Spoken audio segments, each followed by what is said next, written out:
Welcome back to Module 4. We're going to be going over the healing brush tool and also the elliptical marquee tool.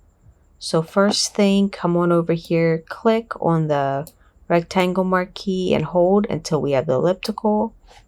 And I'm going to come in here and just select just a little bit of my giraffe. If you click inside of it, you can drag it around to reposition it. Making sure the background layer is selected, Command C to copy, Command V to paste.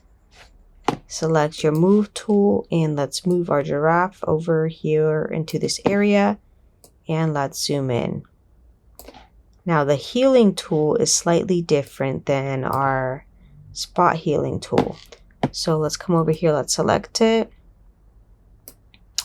This tool, what you want to do, you can come here, for example, I want to duplicate this eyeball. I'm going to make my brush bigger by hitting the brackets by the P. Click Option and click, and I'm just sampling the eyeball. You can actually come in here and just put a bunch of eyeballs on the giraffe. This tool is different from the clone tool because the clone tool, if you keep painting, and you go to another area and keep painting, it's going to continue painting what you sampled. This tool will only paint the eyeball over and over again until you got it.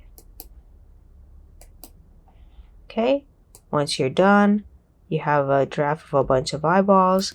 Shift Command 4 to take a screenshot and upload that screenshot to the cadence assignment.